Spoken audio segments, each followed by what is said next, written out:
2시 반에 대통령의 3차 담화가 있었습니다. 혹시 그 내용 알고 계십니까? 네. 예, 들어보니까 3차 담화인데 3차 거짓말인 것 같아요.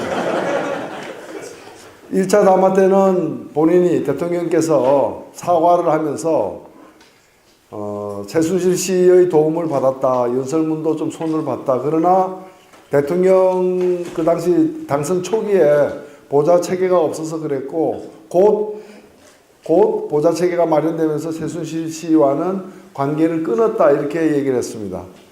그게 1차 거짓말입니다.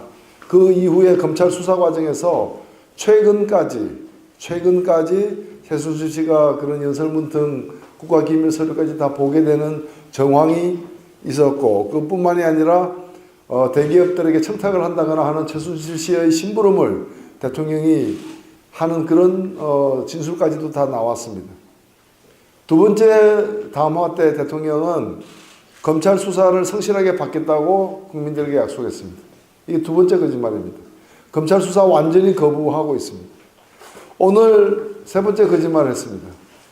자신은 단 한순간도 사익을 추구한 적이 없고 작은 사심을 가져본 적도 없다고 얘기했습니다. 오늘 얘기를 들어보면 뭐 노벨 평화상 같은 걸 줘야 될 분입니다. 안 주면 큰일 나는 분. 그러니까 불법 행위는 일체 없었다라는 겁니다. 오늘의 이 발언으로서 자신은 잘못한 게 없다. 불찰은 있었지만 불법은 없었다. 그러니까 자신이 죄를 짓지는 않았다는 겁니다. 그러니까 검찰 수사는 다 거짓말이라는 겁니다. 검찰 수사. 그리고 이건 더 나아가서 앞으로 탄핵을 받아서 헌법재판소 가게 될 때 헌법과 법률을 위배한 적이 없다라는 그런 해명과 변명으로 이제 되는 겁니다. 다만 있다면 뭐가 있느냐? 불찰이 있었다 이게. 불찰. 즉 자기 아는 사람이 잘못을 저지르는 것을 막지 못한 불찰은 있다 이게. 그러면 불법은 없고 불찰은 있는데 그 불찰 가지고 왜 물러나야 됩니까? 사실은 자기는 물러나야 될 이유는 없다. 그러나 여러분들이 나를 꼭 물러나게 만들려면 여러분들끼리 합의해라. 국회에서 합의하면은 임기 단축 등 방안을 정해주면 법에 따라 물러나겠다 이거예요. 그럼 국회에서 합의하라는 얘기는 뭐예요? 여야가 합의하라는 얘기죠. 새누리당하고 합의하라는 얘기입니다. 새누리당 지도부는 친박이죠. 친박하고 합의하라는 얘기예요. 친박하고 합의하는 얘기는 박하고 합의하는 얘기예요. 박이 누굽니까? 박근혜죠. 나를 물러나게 하려면 나하고 합의해라 이 얘기입니다. 그러니까 나를 물러나게 하려면 내가 결재해야 된다. 내가 승인한 방식으로 하자라는 겁니다. 세상에 이게 사과입니까? 사과가 아니죠. 사과가 아니에요. 그러니까 한번 해볼 테면 해봐라 이겁니다. 방빼 하니까 배째 이렇게 응답이 돌아오는 그런 상황에 우리가 지금 직면해 있습니다. 그래서 오늘 저는 앞으로 어떻게 할 것인가 문제를 중심으로 해서 말씀을 좀 드리도록 하겠습니다. 그러기 위해서는 지금 우리가 겪고 있는 이 사태의 본질은 무엇인가 하는 걸 알 필요가 사실 있습니다. 먼저 지금 제가 지난주에 그 JTBC의 밤샘 토론인가요? 거기를 나갔었는데 그날 중앙일보가 발표한 여론조사가 있었습니다. 그 여론조사에 따르면은 우리 국민들 지금 이 순간 대통령이 탄핵이든 하여든 여하튼 물러나야 된다. 90%. 그 다음에 대통령의 임기를 다 채워야 한다. 2.2%. 그러니까 2% 대 98%입니다. 이거는 우리나라 보수 진보가 2대 98입니까? 아니죠.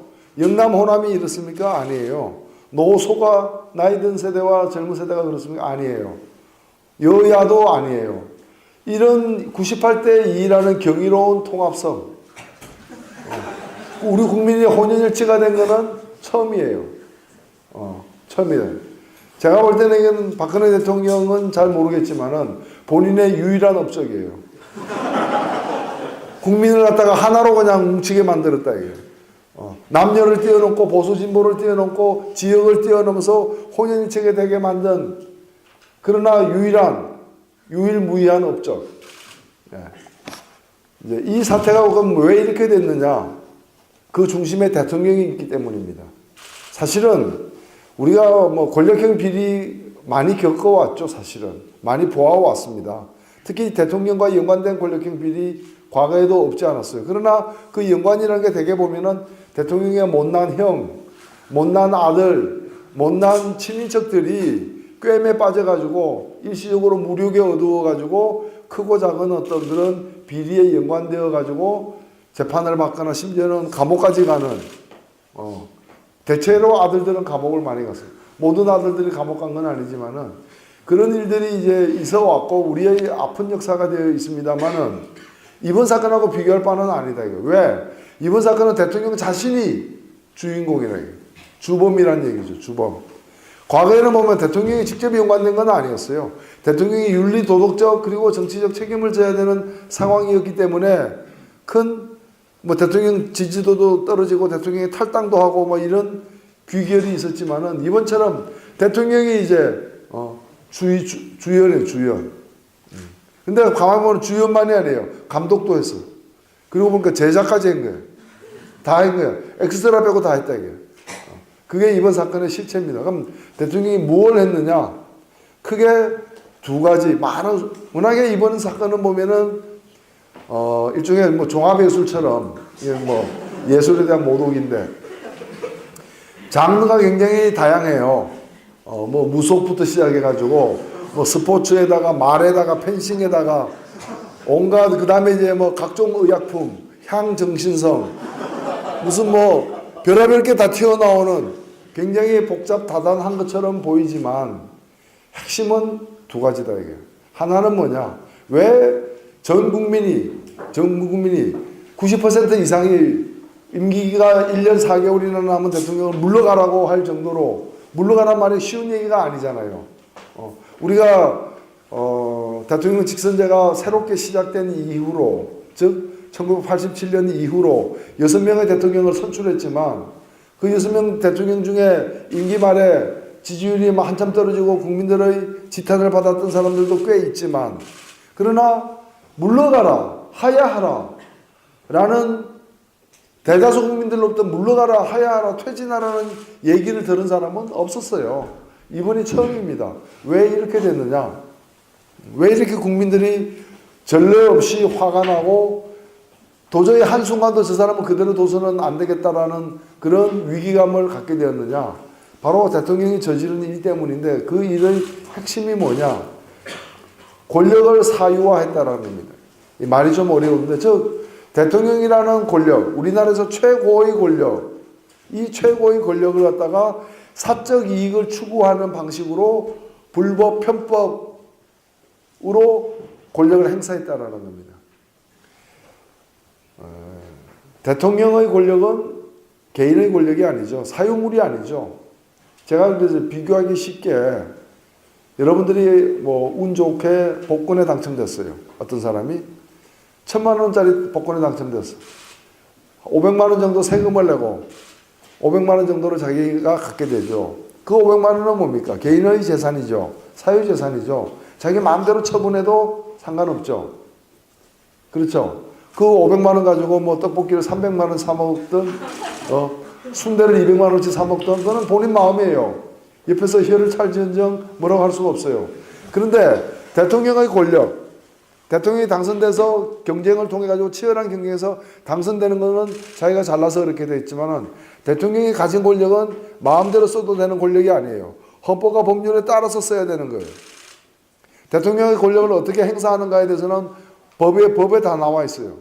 국무총리 한 명을 임명하더라도 마음대로 임명 못하고 국회의 동의를 얻어서 임명하게 돼 있고 다 그렇게 돼 있는 거예요.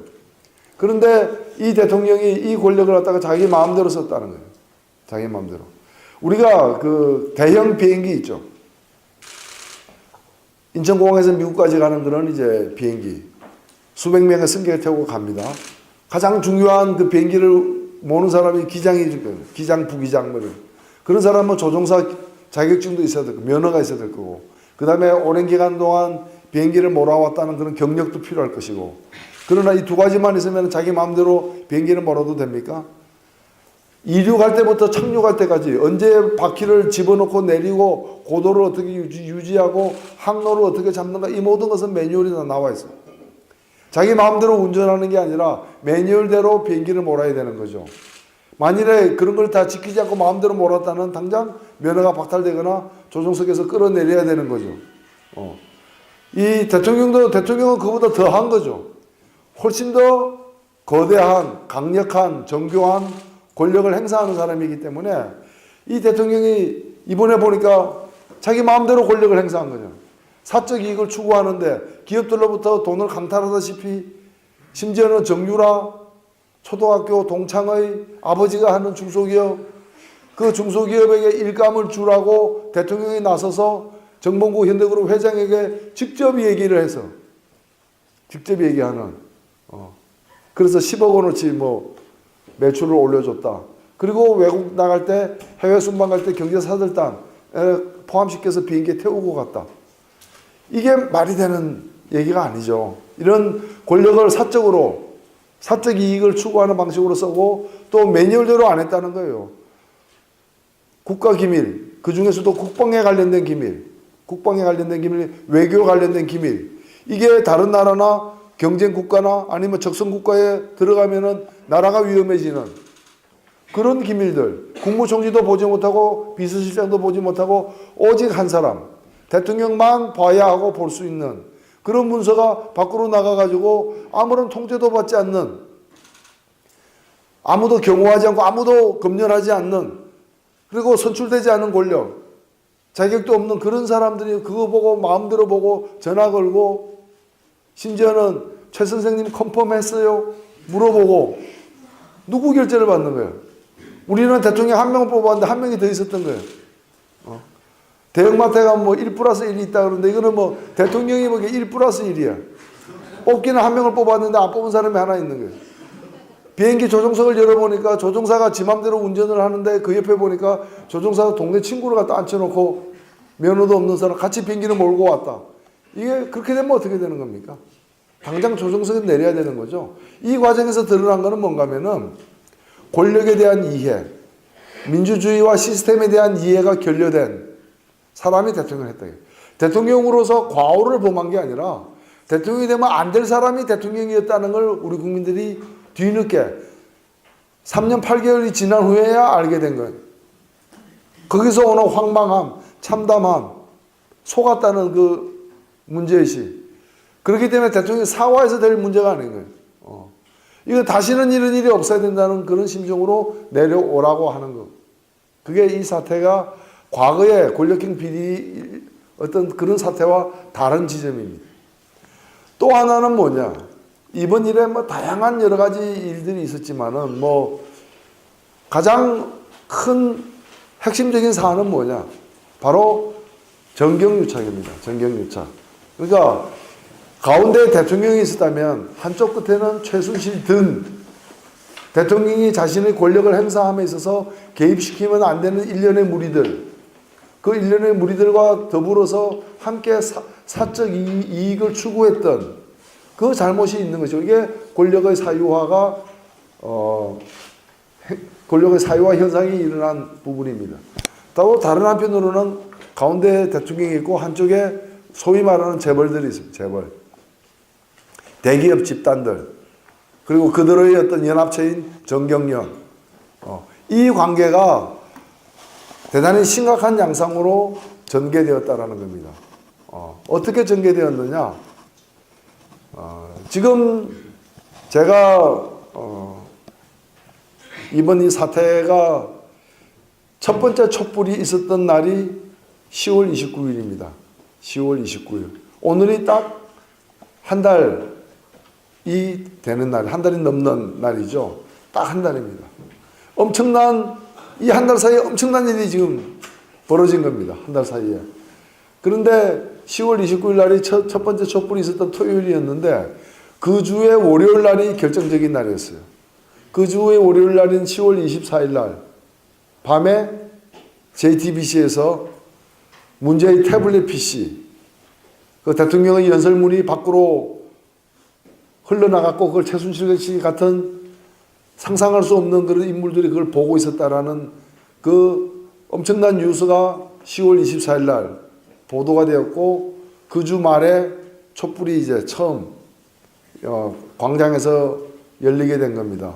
그런데 바로 그 전주 10월 21일 그날이 제가 기억하는 이유는 뭔가면 그날 제가 국회 윤리위원회에 제소될 뻔했던 날입니다.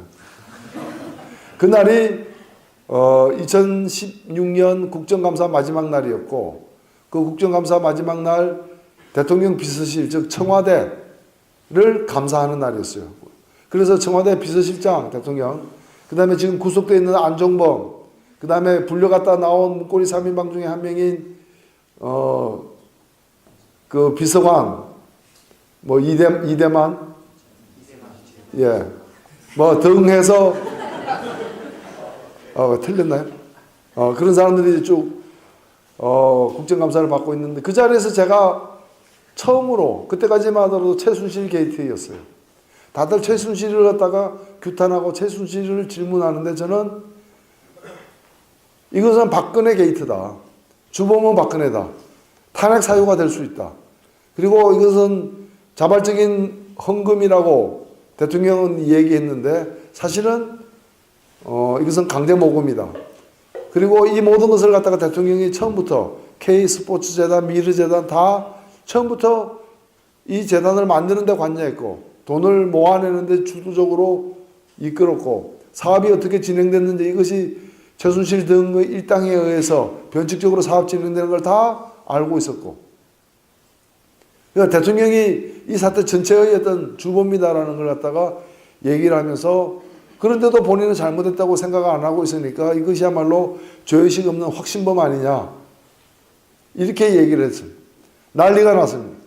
대통령 비서실장이 원래 국회의원이 막 이렇게 세게 얘기하면 그냥 다소곳이 들어야 되는데 그게 정상인데 대통령 비서실장이 방금 저보고 방금 뭐라 그랬느냐 대통령을 이 사태의 머리라 그랬느냐 우두머리 그리고 대통령을 갖다가 확신범이라 그랬느냐 그 말 취소해라.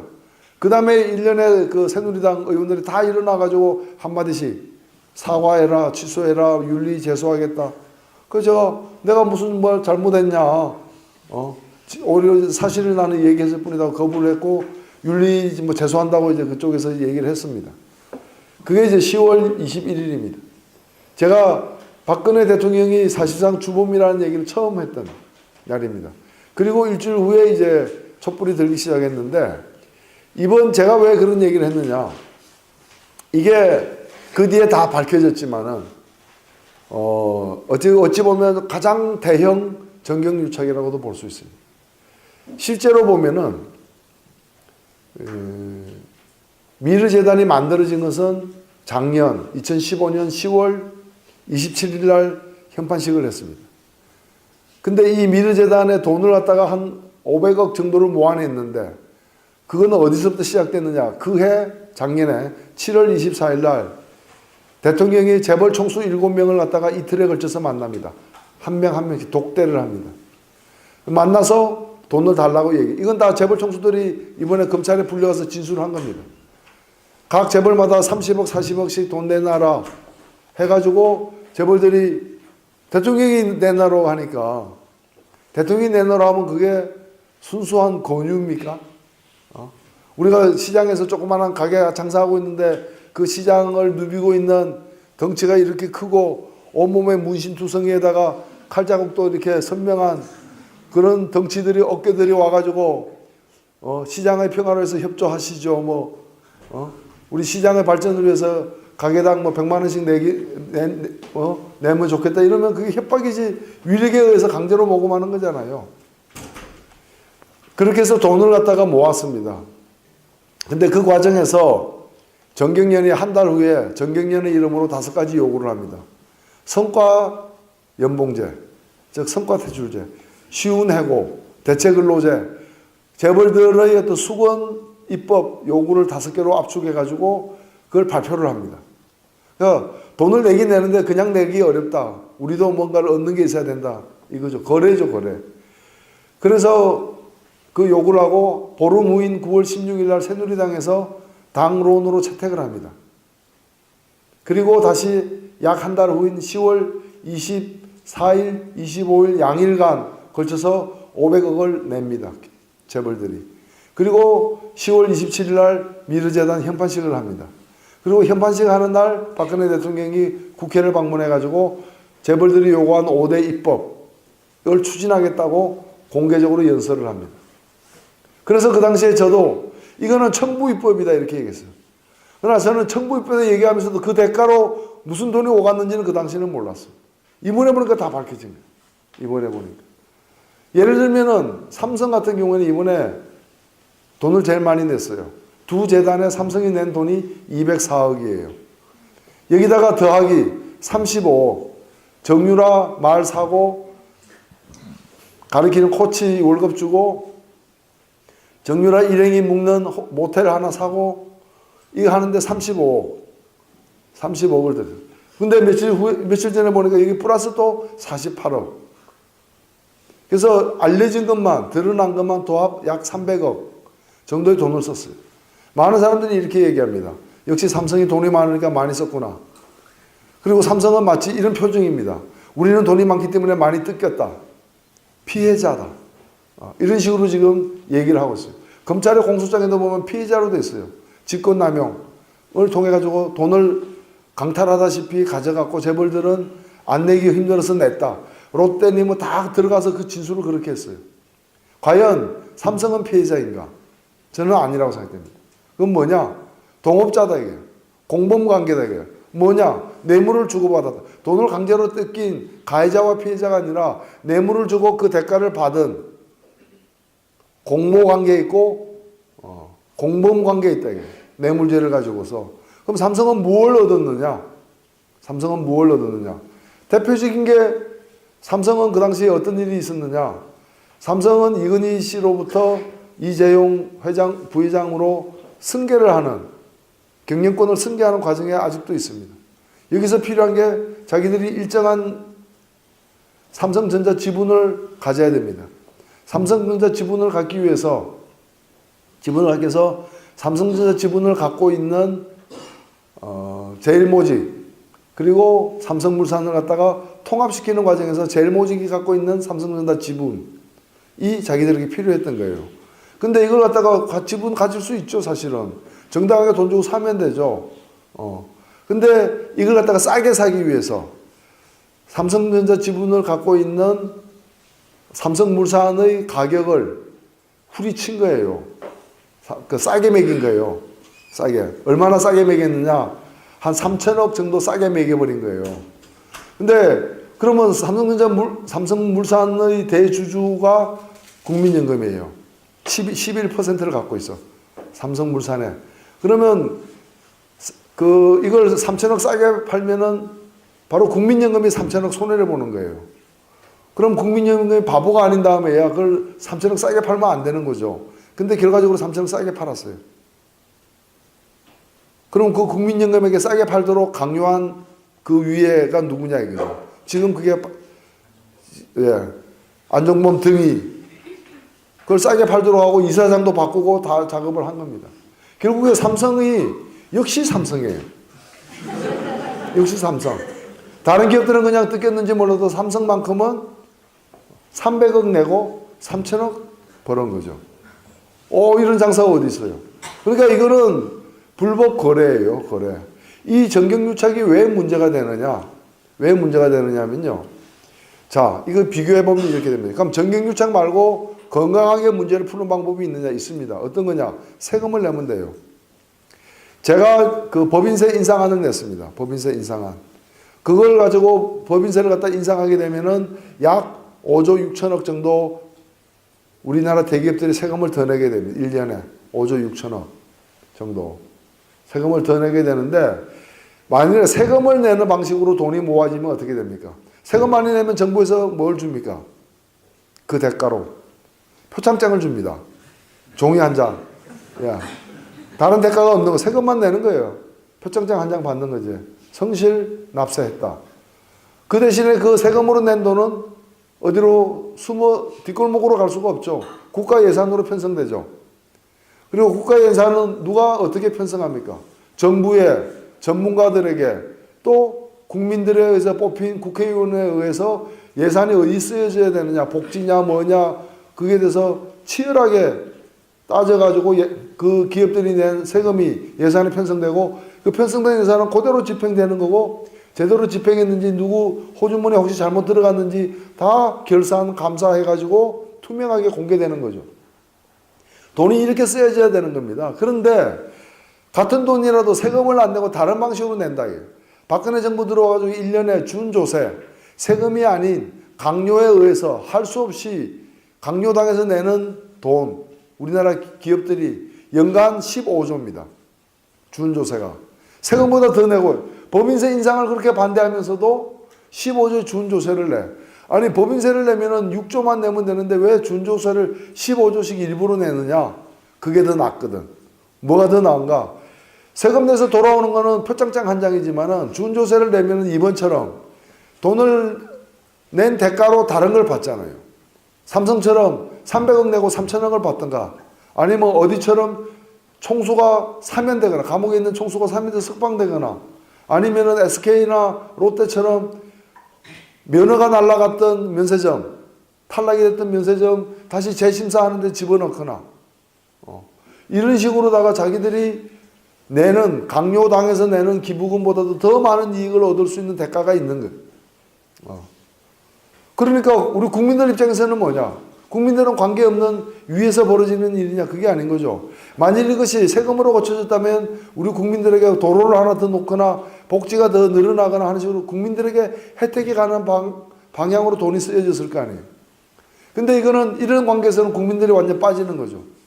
세금으로 6조가 들어올 일을 갖다가 오히려 준조세로 처리되는 바람에 국민들은 6조를 뺏긴 셈이 되는 거예요. 복지 혜택, 있을 수 있는 복지 혜택이 6조 원어치 날아가는 거예요. 그 대신에 이런 부당한 거래를 통해 가지고 부당한 거래를 통해서 그 거래 당사자들끼리 재벌들은 돈 내는 대신 혜택을 받고 이 돈을 가지고 K스포츠 미르재단 만들고 그 다음에 이건 또 최순실 같은 사람이 또 빼먹고 자기들끼리 내부자들끼리 빼먹는 부당 거래가 이루어지는 게 정경유착이에요. 그러니까 이 정경유착은 그 자체로서 국가 경제를 허물어뜨리고 있는 아주 질이 나쁜 그런 현상인 거죠. 과거의 정경유착은 기업들이 민원 문제 하나를 해결하기 위해서 일시적으로 돈을 주거나 아니면 정치권에서 대통령 선거 등에서 정치 자금이 필요하니까 기업들을 갖다가 겁박하다시피 해서 돈을 갈취했다면 이번에는 대통령이 직접 나서서 그 일련의 정체불명의 그 민간인들과 국가 시스템을 이용해가지고 청와대 수석이니 문체부 장관이니 차관이니 다 국가 관료 시스템들이 동원돼가지고 이 범죄 행위를 갖다가 실현하도록 했다는 겁니다. 국가 권력을 이용한 범죄예요. 이거는. 그러니까 이 지금 아까 권력의 사유화와 정경유착 이 두 개의 영역에서 이번 사태의 본질이 그대로 드러나는 겁니다. 그래서 많은 국민들이 도대체 이게 나라냐 라는 그런 분노 속에서 우리 사회가 이렇게 낡은 시스템으로 유지되어 왔던가 그리고 과거에 있어 왔던 여러 정권 비리, 권력형 비리와 비교해 볼 때 그 규모나 죄질이나 그 다음에 여기에 동원되고 농락당했던 국가 시스템이나 이런 것들이 비교가 안 될 정도로 질적으로나 양적으로 질이 나쁘다는 거예요. 그래서 여기에서 이번에 왜 그 수많은 사람들이 이렇게 반발하고 대통령을 끌어내리려고 하고 있느냐는 그 배경을 이루고 있는 겁니다. 저는 어디서 그런 얘기를 했습니다. 이번 사태를 통해서 참 양극화, 극단적인 양자를 보게 된다. 최악의 대통령이다. 일찍이 이런 대통령은 없었다. 반면에 최고의 국민이다. 최고의 국민. 우리 국민들이 이렇게 혼연일체가 된 데는 물론 원인 제공이야 대통령이 당연히 했지만은 저 역시도 굉장히 놀랐습니다. 아까 말씀드린 10월 29일 촛불. 그 촛불일 때 저는 거기 가봤습니다.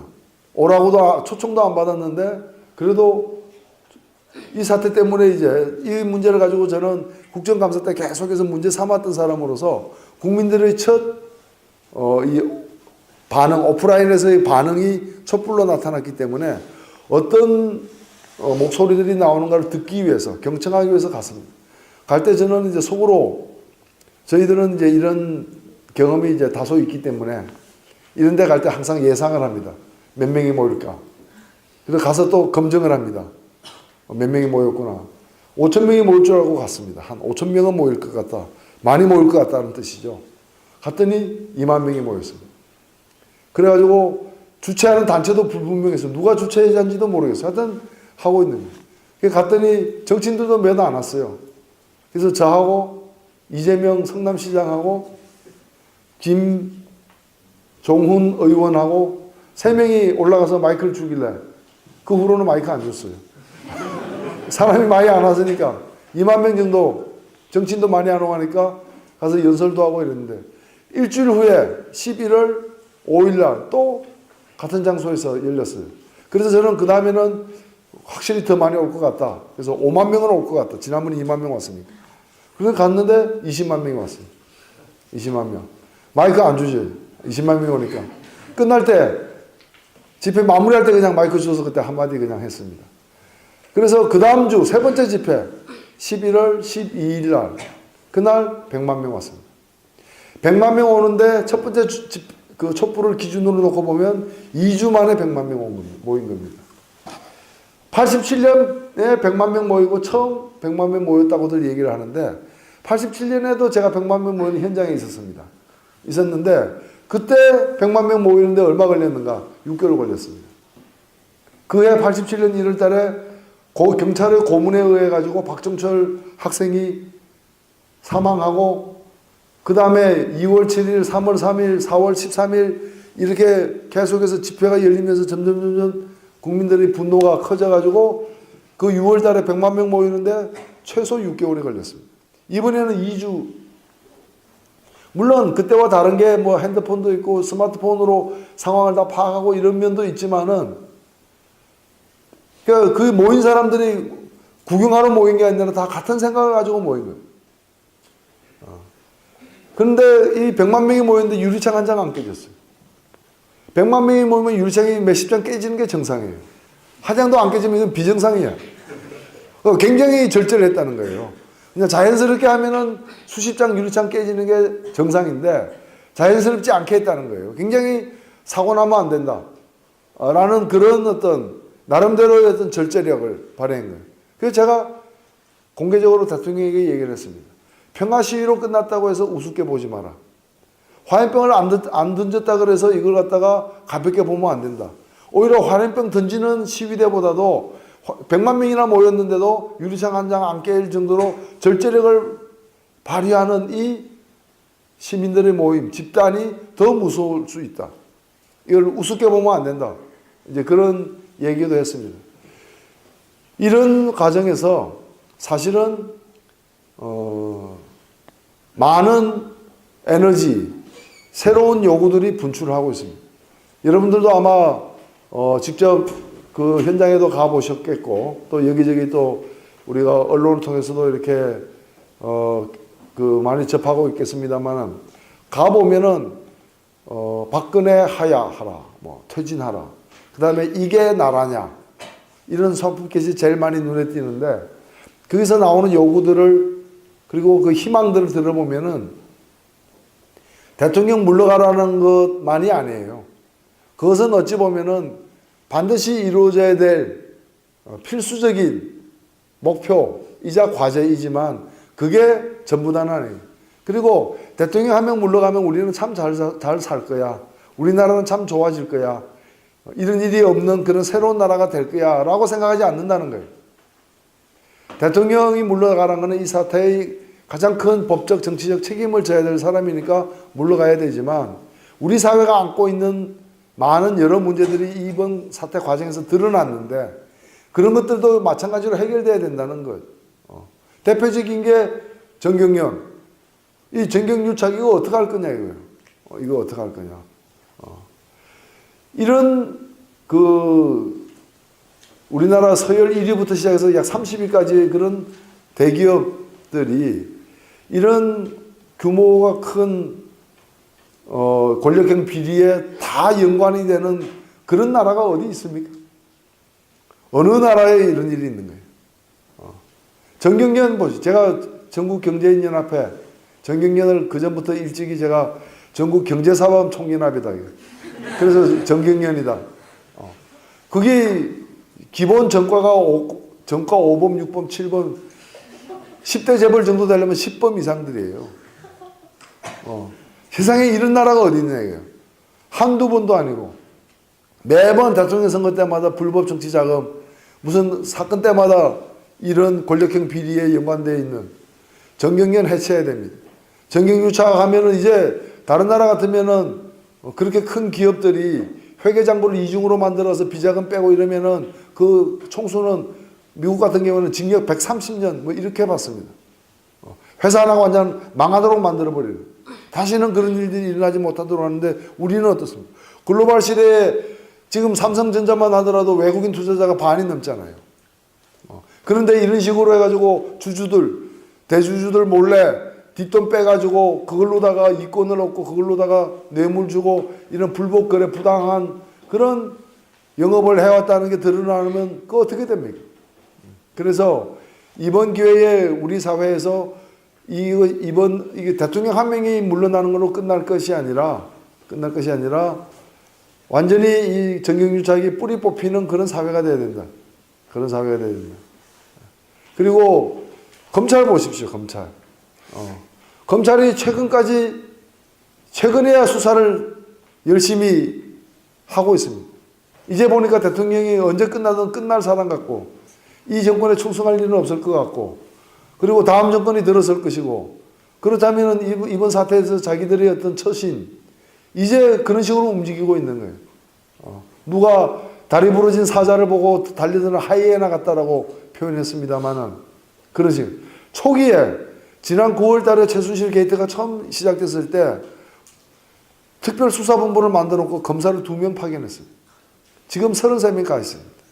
그때 그 2명도 뭔가 하면 형사 8부라 해가지고 이런 권력형 비리를 다루는 특수부 검사가 아니라 형사 8부. 주로 어떤 건가 하면은 형사부 중에서도 제일 막내들. 동네에서 그냥 밤에 어떤 아저씨가 기분 좋게 술 먹고 막 고래고래 소리를 질러가지고 경찰이 뭐라 그러니까 뭐 경찰하고 대들다가 잡혀온 사람. 뭐 그런 사람 다루는데 형사 8부라는 데가. 거기다가 맡긴 거예요. 그렇게 수사를 하다 보니까 제대로 수사했으면 그 태블릿 PC가 벌써 검찰 손에 들어갔겠죠. 제대로 수사 안 했으니까 그게 JTBC로 간 거예요. 우리가 그걸 고맙다고 해야 될지 모르겠지만은. 그래서 이런 검찰들이 고위직, 이런 권력자들에 대한 수사를 제대로 못하는 것은 이미 수차 증명돼, 더 이상 증명할 필요도 없는.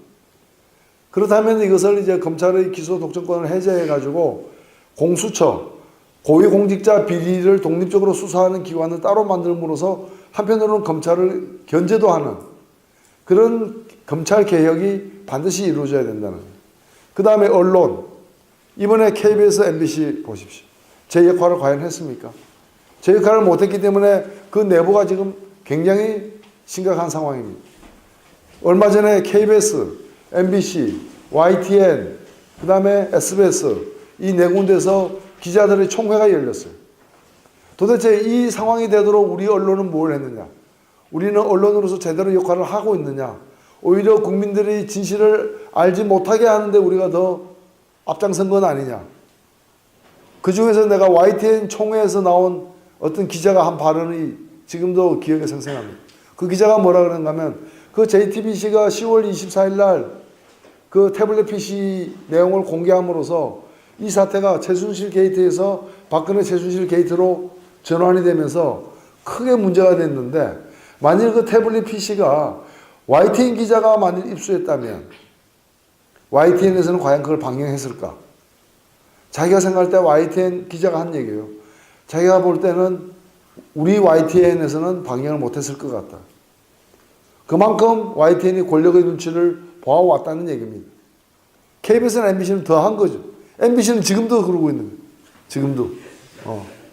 KBS에서 오래간만에 저를 불렀습니다. 한동안 안 부르다가. 제가 그래도 KBS에서는 그 심야 토론에 여전히 정치인 최다 출연자예요. 아직까지도. 그리고 MBC도 제가 최다 출연자인데 그 두 군데 안 나가본 지가 오래돼서 1년 넘었어요. 1년 넘었는데 그 KBS에서 지난주 촛불하는 그 시간에 토요일 날 7시에서 9시 동안까지 2시간 그 황금 무한도전 같은 거 트는 그 시간에 촛불을 중계를 했어요.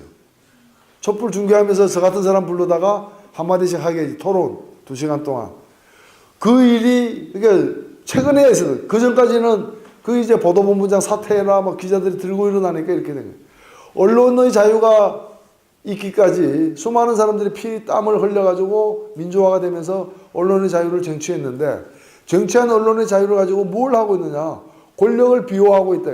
특히 이명박 박근혜 정부 들어와가지고 그래서 이의 언론을 갖다가 어떻게 개혁할 것인가 구체적 방안들이 많습니다만은 이게 우리의 과제가 되고 있다.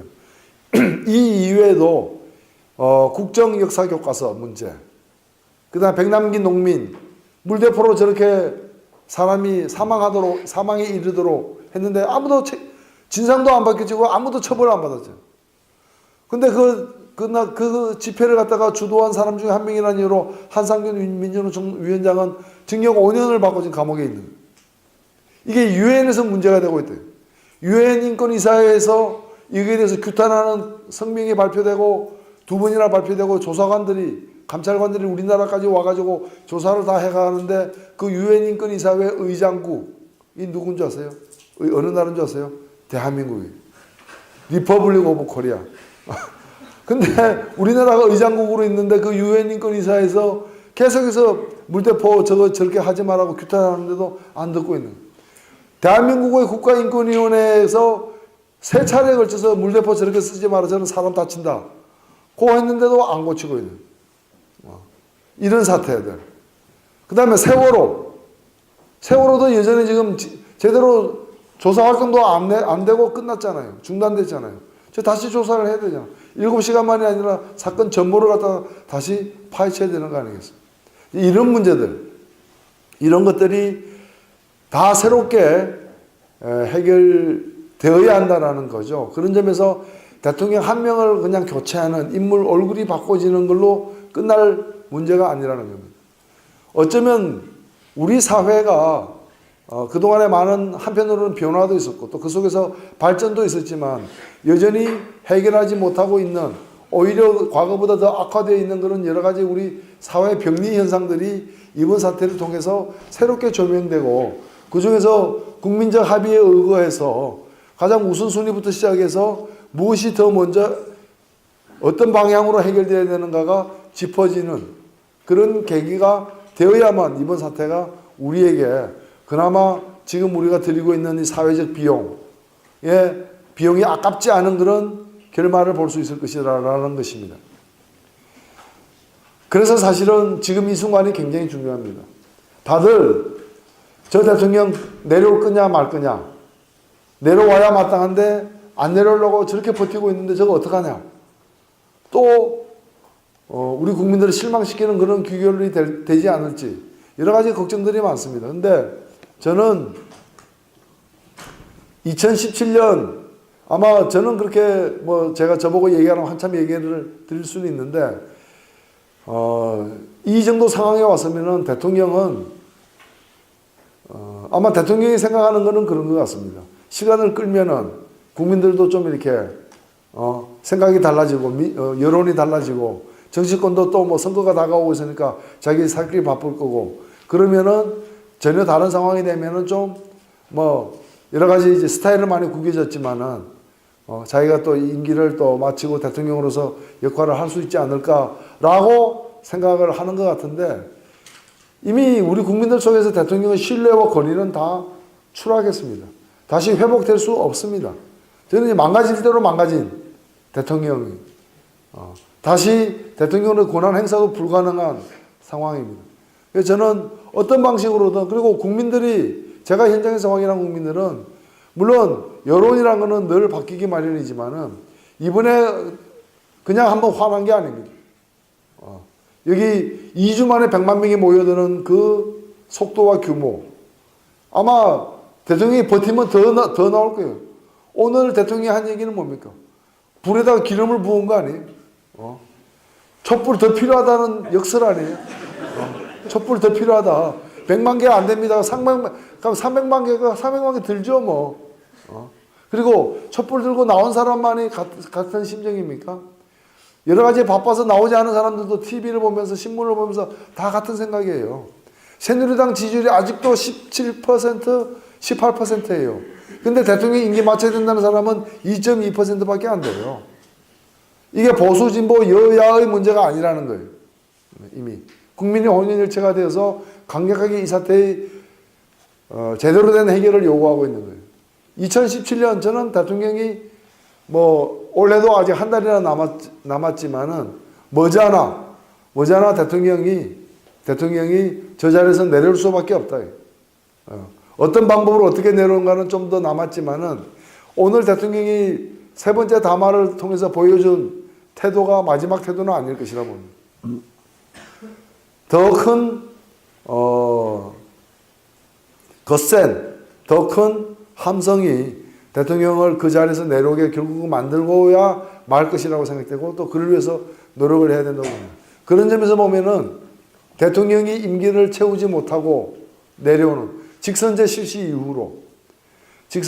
이후로 아마 탄핵을 당한다면 우리나라 역사상 최초의 탄핵을 당하는 대통령이 될 것이고 하야를 한다면 두 번째 하야는 대통령이 될 것입니다. 감옥에 간다면 세 번째로 감옥에 가는 대통령이 될 것입니다. 전두환 노태우에 의해서 세 번째로 감옥에 가는 대통령이 될 것입니다. 여러 기록들이 기다리고 있습니다. 본인은 더 많은 기록을 요구하고 있는 것 같아요. 더 많은 기록을 갖고 싶어 하는 걸로 보여집니다. 오늘 보니까. 얼마든지 우리는 제공할 수 있습니다. 그래서 2017년은, 저는 그래서 이것은 하나의 혁명이라고 생각합니다. 혁명이란 말하면 겁내는 사람들도 있는데 이런 게 혁명이다 이게요. 19세기 말에 유럽에서 있었던 그런 혁명들 또는 18세기에 프랑스에서 있었던 혁명들 또는 20세기 초반에 러시아에서 있었던 그 혁명들은 그게 혁명의 전형이고 원형은 아니에요. 그 시대적 산물로서 그 시대의 문화와 역사적 배경 속에서 혁명이 그런 모습으로 나타났던 거고 그것이 우리나라에서 1919년에는 3.1운동이라는 이름으로도 나타났고 그리고 4월 19일 날 1960년에는 4.19 혁명으로 나타났지만 2016년의 문화와 역사 생활 패턴 속에서는 바로 지금 보이는 그 100만 명이 촛불 들고 모이는 그게 혁명인 거예요. 그게 다른 혁명의 방식과 양태가 따로 있는 게 아니라 이게 바로 혁명이라는 거예요. 전 세계에 이렇게 많은 사람들이 그 짧은 순간에 서로 말도 안 나누는 상태에서 거의 같은 생각으로 몰려드는 게다가 그 밤에 그렇게 모여드는 그 자리에 수백만 명이 수십만 명이 모여든다는 걸 알고서 모여드는 그 자리에 가족까지 다 데리고 나오는 옛날 같으면 비장하게 가족들은 나오지 마세요. 희생은 나 하나로 족합니다. 뭐 이러면서 이렇게 결연하게 이제 혼자서 뭐 편지 같은 거 써놓고 이렇게 나오는데 그게 아니라 아이들 다 데리고 나오는. 그리고 저도 받았습니다만은 요런 비닐 그 주머니에다가 초콜릿 2개, 뭐 사탕 2개, 뭐 이런 거 넣어서 이게 집회 시위 용품이에요. 이걸 갖고 나와서 사람들이 막 나누죠. 추우니까 밥을 먹을 수는 없고 그 자리에서 그냥 이런 걸로다가 이제 에너지를 좀 보충하라고 그런 식으로 해가지고 나와서 또 유명한 가수들이 또 오래간만에 보는 사람들이 앞에서 노래 부르면 같이 또 즐기고 돌아가면서 트위터나 페북에다가 오늘 집회 참 즐거웠다. 아니 모여가지고 대통령 내려와 더 뭐 탄핵하자 막 이렇게 험악한 얘기도 다 해놓고 돌아가면서 오늘 참 재밌었다. 그러니까 뭐 어떤 사람은 혼자 와 아무도 아는 사람 없는데 혼자 와가지고 그냥 혼자서 막 이렇게 놀다가 그냥 또 그냥 가는 거예요. 그러다 보니까 혼자 온 사람 모입시다는 깃발도 누가 또 들고 나와가지고 그래서 이게 바로 혁명이 따로 있는 게 아니라 이게 혁명이에요. 이게 우리 시대가 만들어내는 혁명이고 우리 시대가 반영이 된 혁명이기도 합니다. 이 혁명이 그 결과로서 직선제 실시 이후로 처음으로 대통령을 갖다가 불행하지만 이런 일이 없었으면 더 좋았겠지만 그대로 방치해 두는 것보다는 그래도 끌어내리는 게 차선이다. 그래서 끌어내리는 원년이 바로 2017년이 될 겁니다. 또 2017년의 의미는 또 우리에게 각별합니다. 어떤 해이냐? 다가오는 2017년. 즉 지금이나 마찬가지죠. 2017년은 새누리당 정권이 들어선 지 10년이 되는 해예요. 10년 동안 우리 사회가 경험한 여러 가지 이 퇴행적인 여러 가지 형상들, 경제는 경제대로 더 심각해지고 양극화는 더 악화되어 가고, 그리고 민주주의가 애써 만든 민주주의가 무너지고, 남북 관계도 후퇴일로에 있는, 개성공단 문 닫았잖아요. 들어온다는 게 사드 같은 거나 들어오는 이런 사태. 그리고 협정을 맺는다는 게 무슨 한일 군사정보보호협정. 아니 작년 6월에 아세아 태평양 지역에 약 10개의 나라가, 한, 미, 일을 포함해서 10개의 나라가 합동 군사작전을 펼쳤습니다. 해군, 해상작전을 펼쳤는데, 그때 우리나라에서 독도함이라는 이름의 군함이 참여를 했어요. 일본이 그걸 문제 삼아가지고, 왜 독도는 자기 땅인데, 독도가 자기 땅인데 독도함이라는 이름의 배가 왜 이 훈련에 참여하느냐. 자기들은 참여 못하겠다라고 훈련에서 빠졌어요. 그래서 그 다음 훈련할 때 우리 독도함이 못 갔어요. 지금 독도를 일본 군함들도 수시로 그 근처까지 오잖아요. 그러면 그거 방어하기 위해서 한국 해군들이 출동하잖아요. 그런 상황에서 일본에게 무슨 군사정보를 교류한다는 거예요. 우리 독도 수호 계획 이런 거 넘기겠다는 얘기입니까? 말이 안 되는 그런 협정을 맺고 있는 거예요. 아베, 박근혜 사이에 위안부 문제 해결을 위한 협정, 그거 우리 동의할 수 있습니까? 폐기해야 되는 거 아니에요? 이런 어떤 퇴행들이 지난 10년간 벌어졌다는 거예요. 4대 강은 말할 나위도 없는 것이고요. 없는 것이고. 그래서 이 10년을 갖다가 되돌리는, 제가 볼 때는 새누리당은 이번 과정에서도 국정감사에서 이 최순실 문제를 갖다가 다루려고 할 때 온몸을 들고 방어를 하면서 증인 채택 못하게 만든 사람들이 누굽니까? 새누리당이잖아요. 새누리당 10년에 대한 반성은 뭘로 나타나야 되느냐? 이 당이 앞으로 한 50년 동안은 집권을 못하게 만들어야 돼요. 그럼 한국 사회가 좋아질 거예요. 한 10년 정도 야당이 해가지고는 얼마든지 또 뒤바꾸니까 한 50년 정도 해가지고 그 다음에 어떤 정권이 들어서도 우리 사회가 퇴행되지 않도록 만드는 필요가 있다. 한국의 보수 정당이 앞으로도 존재할 거예요. 그러나 이런 보수라고 부르기 어려울 정도의 이런 극우적인 이 정당은 이제는 해체가 돼야 된다는 거예요. 그 다음에 2017년은 무슨 해인가? 20주년이 아까 제가 새누리당 정권 10년이라고 했는데 2017년은 IMF 20년입니다. 이 IMF라는 이 금융위기는 그 금융위기를 해결하는 잘못된 경제정책, IMF 당국, 국제통화기금 당국도 한국에 썼던 국제통화기금의 처방은 대단히 잘못된 것이다 라고 시인을 직접 했어요. 이 정책이 대표적으로 우리가 어느 나라든 미국 금융위기 이후로 폐기하고 있는 신자유주의. 신자유주의는 지금 공적으로 폐기되고 있습니다. 신자유주의를 갖다 채택했던 그 많은 나라들이 다 잘못된 정책으로 신자유주의가 위기에 빠진 자본주의를 구하지 못한다. 오히려 사회를 더 심각하게 만들고 있다. 우리 사회에서 가장 심각한 문제는 뭡니까? 격차예요. 사회 양극화예요.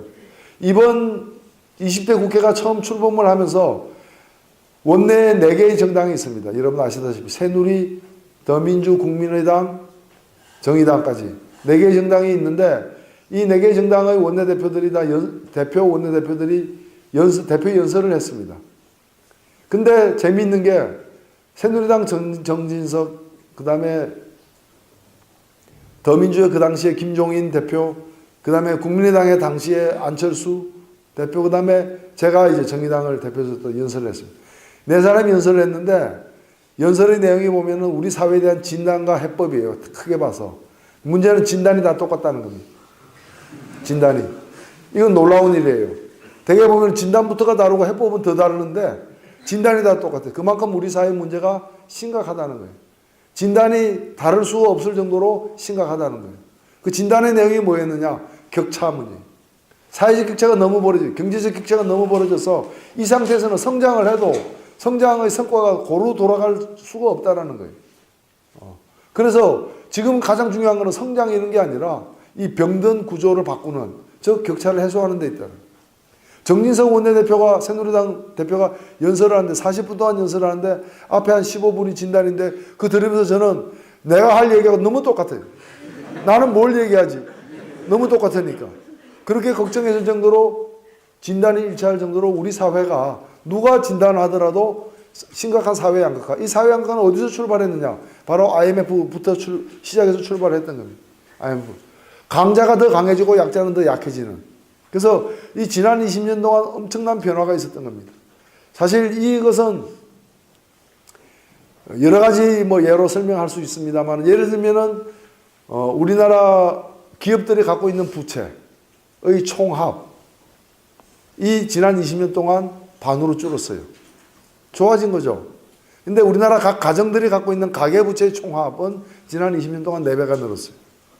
강자는 더 강해지고 약자는 더 약해지는. 이것은 여러 지점에서 다 있는 대로 확인이 되는 부분입니다. 왜 이렇게 됐느냐? 그런 정책을 썼으니까 그런 거죠. 그런 정책을. 흔히 얘기하는 낙수효과 정책. 예를 들자면 위기에 빠졌을 때 위기로부터 탈출하는 방식에 크게 2가지가 있습니다. 그게 대표적인 게 그냥 제가 이름 붙인 게 세월호 방식. 그리고 또 하나는 타이타닉 방식.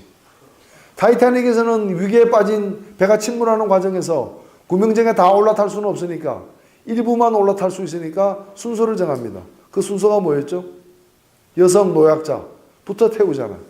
그러니까 우리의 그 잘생긴 젊은 남자 주인공은 순서가 안 돼가지고 못하잖아요. 그 얼음 바다에서 그냥 사망에 이르게 되는 거고 그 애인 여성은 타게 되는 거예요. 이게 가장 흔한 방식이죠. 위기에 빠졌을 때 약자부터 먼저 구하는 방식. 이게 타이타닉 방식이에요. 세월호 방식은 뭡니까? 누가 제일 먼저 탈출했습니까? 선장, 그 다음에 갑판장, 센 사람부터 탈출하는. 우리가 IMF라는 경제위기가 닥쳤을 때 어떤 방식으로 했느냐? 센 사람부터 구했습니다. 센 사람을 구하면 이 강자가, 경제적 강자들이 살아남아가지고 나중에는 약자까지 다 구하게 될 것이다. 이게 낙수효과라는 겁니다. 낙수효과. 경제정책을 씀에 있어서 경제적 강자에게 우선 배려, 혜택을 하고 경제적 약자들은 대량하고 정리하고 이런 걸 다 방치해두는. 그래서 강자가 부담 없이 부담을 덜하고 살아남게끔 한 다음에 그 강자가 결국에 나머지를 다 살린다는 건데 이것은 미국에서도 공식적으로 폐기됐습니다. 언제? 미국 금융위기 때부터. 강자를 살려놨더니 강자만 살아났다. 약자를 살리지 않고 강자만 더 도덕적 해이 등으로 해가지고 더 많은 탐욕스러운 괴물로 변했다는 겁니다. IMF가 20년이 지나면서 우리 사회의 상위 10%가 20년 전에 가지고 있었던 소득은 전체 소득의 3분의 1이에요. 근데 상위 10%가 지금은 전체 소득의 반을 갖고 있어요. 그러니까 상위 10%는 훨씬 강해진 만큼 하위 50%는 과거보다 더 못해진 거예요. 이런 과정에서 드러나는 여러 양상이 노인 자살률 세계 1위 이런 거예요. 과거에 우리 국민소득 $10,000, $15,000까지만 하더라도 우리는 노인 자살률이라는 게 세계 10위권에도 안 든 나라예요. 근데 지금은 국민소득 $25,000로 더 잘 살게 됐어. 통계상. 근데 왜 노인 자살률이 그렇게 세계 1위를 갖다가 여전히 고수하고 있느냐? 그거는 평균적으로는 $25,000라는 계산이 나올 만큼 전체 부의 크기는 커졌지만 이 부의 분배가 한쪽으로만 몰리고 가난한 쪽으로는 덜 가게 되면서 빈부의 격차가 더 심해지고 빈부의 격차가 심해지게 되니까 노인을 부양하는 사람들도 과거보다 더 힘들어지니까 노인들의 경제적 지위와 조건이 과거보다 더 힘들어지는 거예요. 노인들에 대한 국가적 복지는 여전히 미미한데 노인을 복양했던 사람들의 40대 50대들의 경제 상태가 양극화로 인해 가지고 힘든 사람들이 많이 생기니까 노인들을 많이 경제적으로 배려를 못하니까 노인 자살률. 노인들 자살률이 세계 1위인데 조사를 해보면 80%가 경제적 이유로 자살을 합니다. 경제적 이유로. 이런 현상이 언제 생겼냐? $15,000 넘어가서 생긴 거예요. 국민소득이 높아져 가면 이런 일이 없어져야 정상이라고 우리는 생각되는데 국민소득이 높아져 가면서 이런 일이 더 많이 벌어지고 있는 게 뭐냐? 격차. IMF로부터 20년. 그래서 이 격차에서는 우리에게 가장 중요한 해결 과제가 되고 있습니다. 자, 내년은 또 어떤 해인가? 바로 30년이 되는 해입니다. 뭐로서부터 30년이냐? 지금 우리가 살고 있는 이 방식, 87년 체제. 이게 만들어진 게 30년 전에 바로 6월 항쟁부터 시작해서 이 뭐 고려대학교에서도 또 여러 다른 대학에서도 또 화이트 칼라, 블루 칼라 수많은 시민들이 거리로 뛰쳐나와가지고 직선제 개헌, 국민이 대통령을 직접 뽑게 해달라 라는 요구를 내세우면서 우리 사회가 민주화됐는데 그때도 지금하고 비슷해요. 대통령만 뽑으면 뭐하냐? 세상이 좀 달라져야지. 그래서 그 당시에 요구들이 헌법에 반영된 게 두 가지가 있습니다. 하나가 정치적 민주화로서 대통령 직선제의 도입, 87년부터. 그래서 그해 12월부터 대통령을 국민들이 직접 뽑게 되었죠. 그 전까지는 한 20년간 대통령을 어디서 뽑았는가? 10,000명 내지 15,000명이 체육관에 모여가지고 후보 한 명 놓고 뽑았다. 그러니까 야당 지도자들은 후보가 될 수도 없었고 전두환 94% 지지 이런 걸로다가 당선되는 그런 독재 시절을 끝내고 대통령이 국민이 직접 뽑기 시작한 상황이 된 거예요. 그런데 그것만 변한 게 아니라 87년에 헌법을 바꾸면서 또 굉장히 중요한 한 항목을 설정을 했습니다. 헌법 119조 2항을 새로 설치했습니다. 그 전까지 헌법 119조는 경제 문제에 관련된 헌법 조항이고 대한민국은 자유시장 경제를 추구한다. 이런 조항만 있었는데 한 항목을 더 달아가지고 경제민주화라는 노선을 새롭게 도입했어요. 경제민주화라는 5글자가 헌법에 처음 들어간 게 1987년입니다. 그 무엇이 경제민주화냐? 정치민주화는 대충 알겠는데 경제민주화는 뭐냐?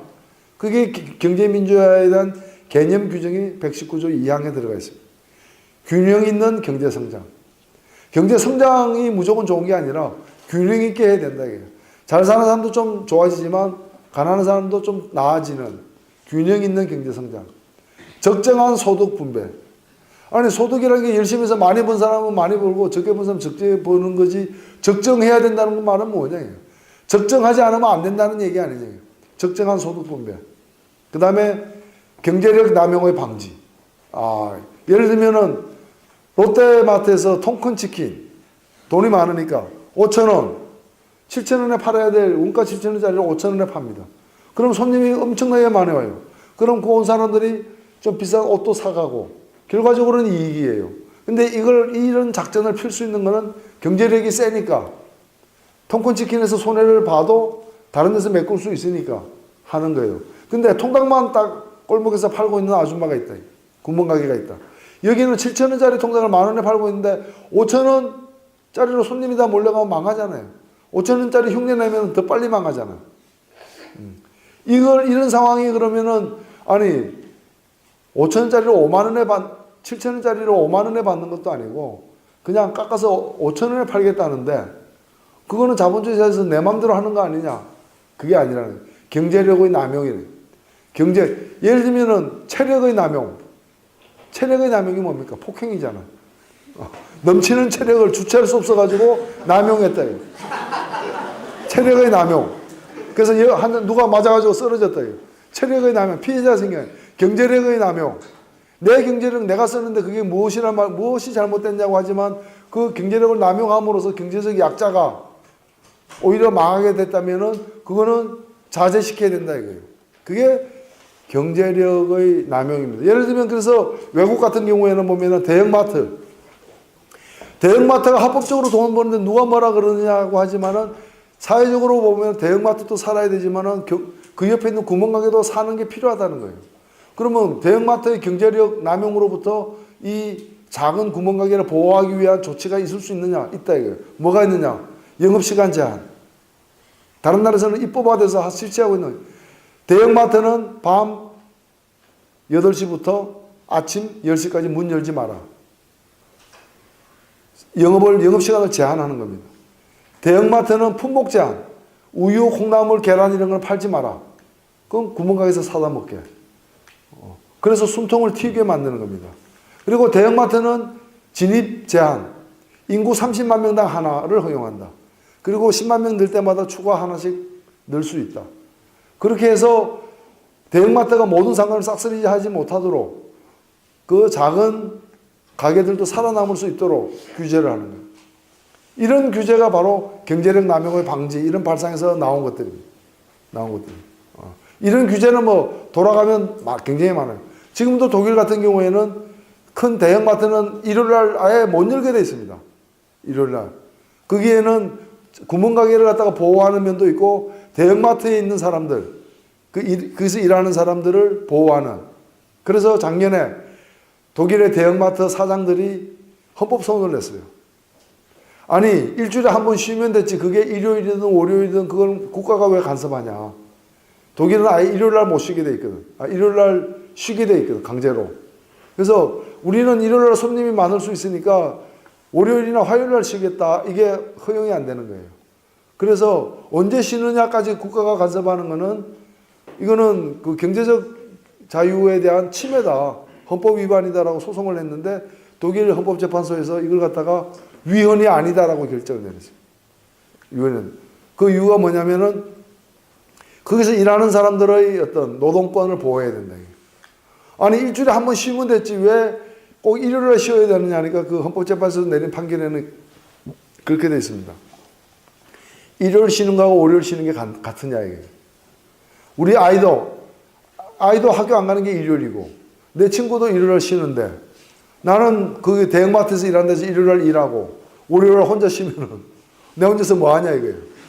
이게 쉬는 거냐 이거예요. 쉬는 게 다르다 이거예요. 그래서 일요일 날 쉬는 걸 강제함으로써 생기는 기업의 불편함과 일요일 날 그 쉬게 강제함으로써 생겨나는 노동권의 보호 둘 중에 사회적으로 무엇을 더 보호해야 되느냐, 보호하는 가치가 더 높은 거냐, 노동권 보호가 더 우선이다 이렇게 돼요. 우리나라에서 아마 그랬다가는 뭐 철밥통이 어떻고 규정노조가 어떻고 이런 얘기 나올 법한 얘기죠. 그런데 여하튼 이제 이런 것들이 바로 경제민주화와 관련된 겁니다. 내년이 무슨 해냐? 바로 이러한 우리 지난 30년 동안 정치민주화는 어느 정도 이루어져 왔다면 물론 지난 10년간 많이 후퇴하기도 했지만 그래도 선거가 합법적이고 규칙적이고 평화적으로 이루어져 오고 권력승계가 평화적으로 이렇게 이루어져 왔다는 점에서 우리가 정치적 후진국에서는 벗어난 건 사실입니다. 그러나 다른 한편으로 보면은 30년 전에 이 체제가 출발할 때의 약속, 경제민주화, 이제 우리는 경제민주화도 추진한다는 약속은 여전히 헌법에만 나와 있는 공연불이 됐다는 거죠. 여러분 전태일 열사라는 분 아시죠? 그분은 몸을 불사르면서 뭐라고 외쳤습니까? 근로기준법 준수하라. 그때가 1970년 11월 14일인가 그렇죠. 46년 전 일입니다. 그때 근로기준법 준수하라. 근로기준법은 있었지만 그 법이 법전에만 있었지 현실에는 적용이 안 돼요. 하루 근로시간은 8시간이다. 추가 노동시간마다 50%씩 할증 임금을 준다. 이런 것들은 법에는 나와 있었지만 현실은 전혀 지켜지지 않는 공연물이었어요. 근데 그 법이 언제 만들어졌느냐? 1953년에 만들어진 법이에요. 근데 1970년이면 17년이 흐른 후에도 그 법은 법전에만 나와 있고 안 지켜지니까 전태일이라는 사람이 이거 왜 안 지켜지냐라고 따지고 운동하고 개선시키기 위해서 노력하다가 안 되니까 극단적인 선택을 해가지고 그게 우리 사회에 큰 경종을 울리게 되고 그로부터 시간이 지나면서 결국 근로기준법이 지금은 아직도 안 지켜지는 업체들이 있지만 대체로는 지켜지는 게 상황이 된 거예요. 우리 경제민주화 조항이 딱 그런 조항이에요. 헌법에는 놓여 있는데 그냥 그거는 헌법에만 적혀 있고 현실에서는 살아있는 법으로서의 구실을 못하고 있는 상황. 이제 우리가 지난 30년의 성과를 딛고서 앞으로 30년을 또 내다보면서 나아가자고 할 때 우리의 시대적 과제가 뭐냐? 바로 이 경제민주화입니다. 이 경제민주화가 더욱더 IMF 이후에 격차가 벌어지는 사회 양극화 시대에 더욱더 더 절실한 해법으로 되고 있는 거예요. 지금 대부분의 여론조사, 다양한 여론조사에서 우리 국민들이 가장 바라는 걸로 1위가 뭐로 되어 있느냐. 과거에는 경제 성장했어요. 이제는 국민들도 안 믿는 거예요. 성장해봤자 나한테 떨어지는 건 없다는. 이제 아는 거죠. 사회적으로 이제 알게 되는 거예요. 과거에 그거 모를 때는 그래서 이명박이라는 사람도 찍었지만은 이 학교를 나온. 근데 그런 사람이 결국 부자 경제나 좋게 만들고 부자 세금이나 깎아줬지 우리 서민들에게는 도움이 안 됐다라는 것을 깨달으면서 경제민주화를 직접적으로 요구하게 된 거예요. 그래서 내년은 어찌 보면은 지난 30년에 대한 반성과 새로운 출발로서 이제 우리가 확실하게 경제민주화의 길로 가자. 경제민주화의 길로만 가면은 그 길은 무슨 길인가? 즉, 복지국가로 가는 길입니다. 우리 국민들이 다 가고 싶어 하는 것은 선진복지국가로 가는 길이에요. 선진복지국가는 꼭 국민소득만 높아진다 해서 저절로 도달하는 건 아니에요. 예를 들면 국민소득으로 따지면은 프랑스보다 미국이 $10,000나 더 많죠. 1인당 국민소득이. 미국 국민소득이 $10,000가 더 많아요. 그러나 의료제도를 보든 교육제도를 보든 프랑스하고 미국 비교가 안 될 정도로 복지는 프랑스가 더 발달했잖아요. 그럼 국민소득이 더 많은 미국은 왜 $10,000나 더 적은 프랑스보다도 복지 수준이 떨어지느냐? 결국에는 국민소득이 자동적으로 복지 수준을 결정하는 것이 아니라 어떻게 살아갈 것인가, 어떤 복지국가를 만들어낼 것인가에 대한 사회적 합의가 반영이 되는 그런 점에서 우리 국민들이 거의 다 가고 싶어하는 길은 뭐냐? 복지국가로의 길이다. 복지국가로의 길. 그 길로 가기 위해서는 경제민주화가 필수적인 견인차 역할을 갖다가 할 수밖에 없고, 그것이 우리가 2017년 새롭게 가야 될 향후 30년의 길이다. 동시에 그 길이 우리 사회의 가장 큰 문제인, 최근에 가장 큰 문제인 양극화를 갖다가 완화시키는, 한 번에 다 없애지 못한다 하더라도 완화시키는 그런 길로 가야 되는 것이고, 또 그러기 위해서는 지난 10년간의 오늘 이 사태까지 만들어낸 지난 10년간의 역사, 새누리당 집권의 역사를 이제는 좀 종식시켜야 되고, 그래서 정권 교체가 대단히 중요한 의미를 갖고, 단순히 정권만 교체되는 것이 아니라, 제가 뭐 시간 관계상 다 말씀은 못 드리지만 우리의 정치 제도라거나 사회 경제 제도라거나 이런 제도의 낡은 시스템들을 갖다가 혁파해서 새로운 시스템으로 바꿔내는 그런 노력들이 중요한 시기에 우리는 지금 도달해 있다는 겁니다.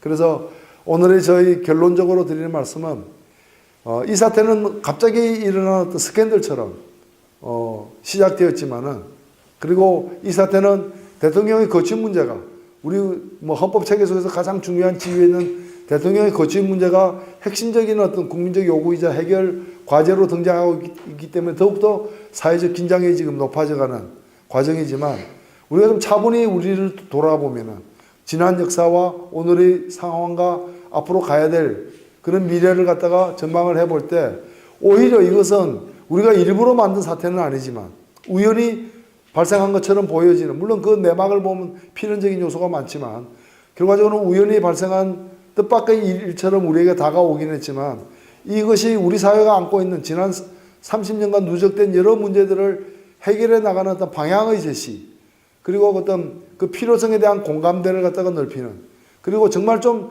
제대로 된 나라에서 제대로 살아보고 싶다. 이게 나라냐라는 얘기는 단순한 불평, 핀잔이 아니라 좀 나라다운 나라를 우리는 왜 못하느냐, 왜 못 만드느냐, 좀 만들어야 되지 않느냐라는 그런 절규에 가까운 어떤 요청이라고 저는 생각을 합니다. 그렇기 때문에 이런 새 대통령만이 필요한 것이 아니라 새 나라가 더 중요한 것이다. 그리고 제가 아까 혁명이라는 말씀을 드렸지만은 이제 우리 국민의 의식이 굉장히 수준이 높아요. 정보도 많고 이런 걸 다 현실로 인정하고 그 속에서 새로운 협치가 필요하다. 협치란 말을 갖다가 뭐 여당, 야당, 뭐 국회 내에 있는 직업 정치인들, 정당들끼리의 어떤 뭐 관계를 갖다가 협치라고 좁게 얘기하기도 하지만은 이 시민사회, 시민사회와 정치 영역, 전문가 영역, 또는 우리 민간 부분, 이런 부분들이 자신들의 어떤 요구, 희망, 이런 것들이 종합될 수 있도록 더 노력을 해야 된다. 그래서 대한민국의 민주주의는 이제까지 우리가 경험한 게 다가 아니에요. 새로운 민주주의로 더 나아가기 위한, 그래서 21세기형 민주주의를 다 만들어내는, 그리고 부분적으로는 광장 민주주의 같은 거는 어느 나라도 흉내내지 못하는, 어느 나라에서도 존재한 바 없는 그런, 정말 우리가 자부심 갖고 얘기할 수 있는, 다른 나라에서도 공식적으로 부러워하고 높게 평가하는, 영국 그 BBC 방송에서 쓴 기사 혹시 여러분 보셨나 모르겠는데, 대단한 나라의 국민, 대한민국은 대단한 국민들이 있는 나라다. 지갑 하나 놓고 와도 몇 시간 뒤에 가면 그 자리에 있고, 카메라를 갖다가 놓고 갔는데, 그 식당에 놓고 갔는데, 나중에 가보니까 더 안전한 장소에 그대로 있더라. 이런 수준 높은 국가에서 저렇게 수준 낮은 대통령이 있었다는 게 이해가 안 간다. 기사 내용이 그렇습니다. 한편으로 낯뜨거운 기사이긴 합니다만은 또 한편으로는 우리의 저력은 저력대로 인정해야 된다는 거예요.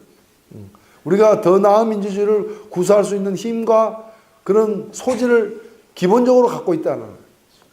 다만 그것이 제대로 꽃을 피지 못하게 된 그간의 과정에 대해서 우리가 냉철하게 분석하고 또 문제를 제거하고 다시는 이런 일이 벌어지지 않도록 시스템을 갖다가 업그레이드 시키는 그런 노력이 지금 우리에게 과제로서 주어져 있다는 점에서 저는 지금의 상황을 우리가 저 대통령 언제 물러나나 안 물러나면 우리는 크게 낙망하고 다시는 나는 뭐 이민 간다거나 무슨 나는 이 나라의 정의 없어졌다 이렇게 쉽게 낙담할 문제는 아니다.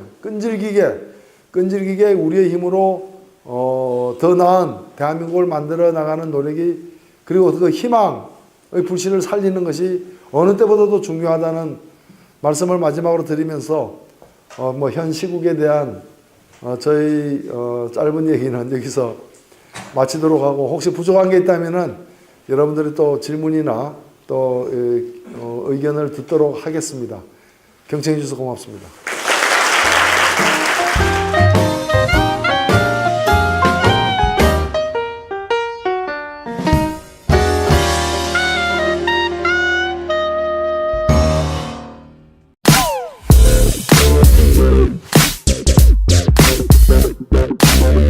오늘 오후 2시 반에 대통령의 3차 담화가 있었습니다. 혹시 그 내용 알고 계십니까? 네. 예, 들어보니까 3차 담화인데 3차 거짓말인 것 같아요. 1차 담화 때는 본인이 대통령께서 사과를 하면서 최순실 씨의 도움을 받았다. 연설문도 좀 손을 봤다. 그러나 대통령 그 당시 당선 초기에 보좌 체계가 없어서 그랬고 곧 보좌 체계가 마련되면서 최순실 씨와는 관계를 끊었다 이렇게 얘기를 했습니다. 그게 1차 거짓말입니다. 그 이후에 검찰 수사 과정에서 최근까지 최순실 씨가 그런 연설문 등 국가기밀 서류까지 다 보게 되는 정황이 있었고 그뿐만이 아니라 대기업들에게 청탁을 한다거나 하는 최순실 씨의 심부름을 대통령이 하는 그런 진술까지도 다 나왔습니다. 두 번째 담화 때 대통령은 검찰 수사를 성실하게 받겠다고 국민들에게 약속했습니다. 이게 두 번째 거짓말입니다. 검찰 수사 완전히 거부하고 있습니다. 오늘 세 번째 거짓말을 했습니다. 자신은 단 한순간도 사익을 추구한 적이 없고 작은 사심을 가져본 적도 없다고 얘기했습니다. 오늘 얘기를 들어보면 뭐 노벨 평화상 같은 걸 줘야 될 분입니다. 안 주면 큰일 나는 분. 그러니까 불법 행위는 일체 없었다라는 겁니다. 오늘의 이 발언으로서 자신은 잘못한 게 없다. 불찰은 있었지만 불법은 없었다.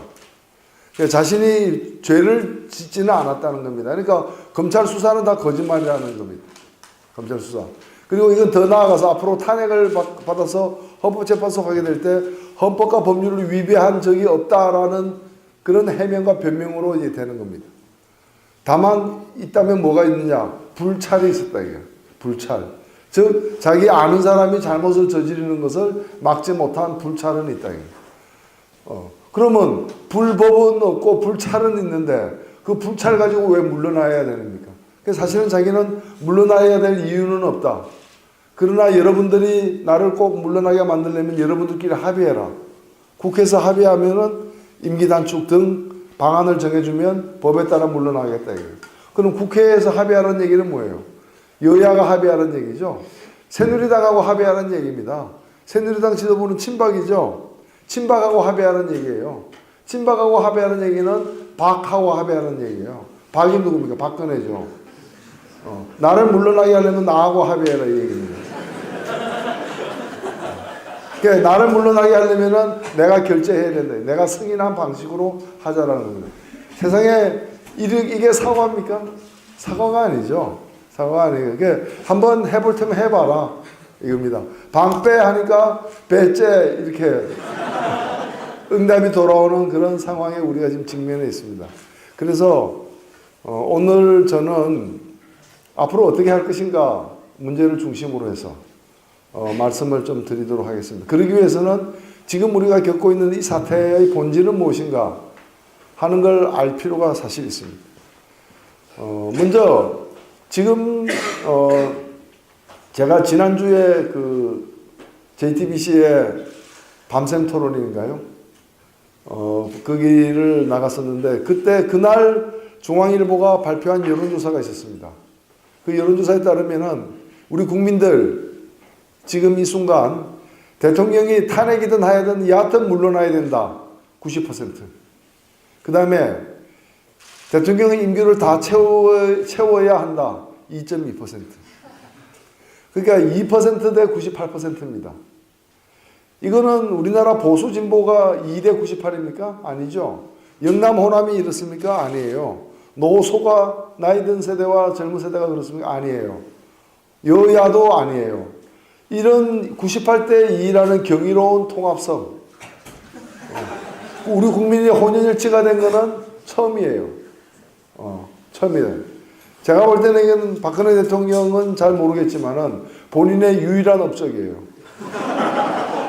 국민을 갖다가 하나로 그냥 뭉치게 만들었다 이거예요. 남녀를 뛰어넘고 보수 진보를 뛰어넘고 지역을 뛰어넘어서 그 다음에 오랜 기간 동안 비행기를 몰아왔다는 그런 경력도 필요할 것이고 그러나 이 두 가지만 있으면 자기 마음대로 비행기를 몰아도 됩니까?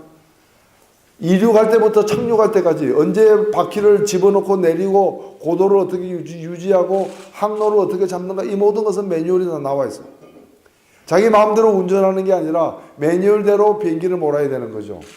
만일에 그런 걸 다 지키지 않고 마음대로 몰았다는 당장 면허가 박탈되거나 조종석에서 끌어내려야 되는 거죠. 이 대통령은 그보다 더한 거죠. 훨씬 더 거대한, 강력한, 정교한 권력을 행사하는 사람이기 때문에 이 대통령이 이번에 보니까 자기 마음대로 권력을 행사한 거죠. 사적 이익을 추구하는데 기업들로부터 돈을 강탈하다시피 심지어는 정유라 초등학교 동창의 아버지가 하는 중소기업 그 중소기업에게 일감을 주라고 대통령이 나서서 정봉구 현대그룹 회장에게 직접 얘기를 해서 직접 얘기하는 그래서 10억 원어치 뭐 매출을 올려줬다. 그리고 외국 나갈 때 해외 순방 갈 때 경제사절단 포함시켜서 비행기에 태우고 갔다. 이게 말이 되는 얘기가 아니죠. 이런 권력을 사적 이익을 추구하는 방식으로 쓰고 또 매뉴얼대로 안 했다는 거예요. 국가 기밀, 그 중에서도 국방에 관련된 기밀, 외교 관련된 기밀. 이게 다른 나라나 경쟁 국가나 아니면 적성 국가에 들어가면은 나라가 위험해지는 그런 기밀들. 국무총리도 보지 못하고 비서실장도 보지 못하고 오직 한 사람, 대통령만 봐야 하고 볼 수 있는 그런 문서가 밖으로 나가가지고 아무런 통제도 받지 않는 아무도 경호하지 않고 아무도 검열하지 않는 그리고 선출되지 않은 권력 자격도 없는 그런 사람들이 그거 보고 마음대로 보고 전화 걸고 심지어는 최 선생님 컨펌했어요? 물어보고 누구 결재를 받는 거예요? 우리는 대통령 한 명을 뽑았는데 한 명이 더 있었던 거예요. 대형마트에 가면 뭐 1+1이 있다 그러는데 이거는 뭐 대통령이 보기에 1+1이야. 뽑기는 한 명을 뽑았는데 안 뽑은 사람이 하나 있는 거예요. 비행기 조종석을 열어보니까 조종사가 지 맘대로 운전을 하는데 그 옆에 보니까 조종사가 동네 친구를 갖다 앉혀놓고 면허도 없는 사람 같이 비행기를 몰고 왔다. 이게 그렇게 되면 어떻게 되는 겁니까? 당장 조종석에 내려야 되는 거죠. 이 과정에서 드러난 거는 뭔가 하면은 권력에 대한 이해, 민주주의와 시스템에 대한 이해가 결여된 사람이 대통령을 했다. 대통령으로서 과오를 범한 게 아니라 대통령이 되면 안 될 사람이 대통령이었다는 걸 우리 국민들이 뒤늦게 3년 8개월이 지난 후에야 알게 된 거예요. 거기서 오는 황망함, 참담함, 속았다는 그 문제의식. 그렇기 때문에 대통령이 사과해서 될 문제가 아닌 거예요. 이거 다시는 이런 일이 없어야 된다는 그런 심정으로 내려오라고 하는 거. 그게 이 사태가 과거의 권력형 비리 어떤 그런 사태와 다른 지점입니다. 또 하나는 뭐냐? 이번 일에 뭐 다양한 여러 가지 일들이 있었지만은 뭐 가장 큰 핵심적인 사안은 뭐냐? 바로 정경유착입니다. 정경유착. 그러니까 가운데 대통령이 있었다면 한쪽 끝에는 최순실 등 대통령이 자신의 권력을 행사함에 있어서 개입시키면 안 되는 일련의 무리들, 그 일련의 무리들과 더불어서 함께 사적 이익을 추구했던 그 잘못이 있는 것이죠. 이게 권력의 사유화가 권력의 사유화 현상이 일어난 부분입니다. 또 다른 한편으로는 가운데 대통령이 있고 한쪽에 소위 말하는 재벌들이 있습니다. 재벌. 대기업 집단들. 그리고 그들의 어떤 연합체인 정경련. 이 관계가 대단히 심각한 양상으로 전개되었다라는 겁니다. 어떻게 전개되었느냐? 지금 제가 이번 이 사태가 첫 번째 촛불이 있었던 날이 10월 29일입니다. 10월 29일. 오늘이 딱 한 달이 되는 날, 한 달이 넘는 날이죠. 딱 한 달입니다. 엄청난, 이 한 달 사이에 엄청난 일이 지금 벌어진 겁니다. 한 달 사이에. 그런데 10월 29일 날이 첫 번째 촛불이 있었던 토요일이었는데 그 주의 월요일 날이 결정적인 날이었어요. 그 주의 월요일 날인 10월 수건 입법 요구를 5개로 압축해가지고 그걸 발표를 합니다. 그러니까 돈을 내긴 내는데 그냥 내기 어렵다. 우리도 뭔가를 얻는 게 있어야 된다. 이거죠. 거래죠, 거래. 그래서 그 요구를 하고 보름 후인 9월 16일 날 새누리당에서 당론으로 채택을 합니다. 그리고 다시 약 한 달 후인 10월 24일, 25일 양일간 걸쳐서 500억을 냅니다. 재벌들이. 그리고 10월 27일 날 미르재단 현판식을 합니다. 그리고 현판식 하는 날 박근혜 대통령이 국회를 방문해가지고 재벌들이 요구한 5대 입법을 추진하겠다고 공개적으로 연설을 합니다. 그래서 그 당시에 저도 이거는 청부입법이다 이렇게 얘기했어요. 그러나 저는 청부입법에 얘기하면서도 그 대가로 무슨 돈이 오갔는지는 그 당시에는 몰랐어요.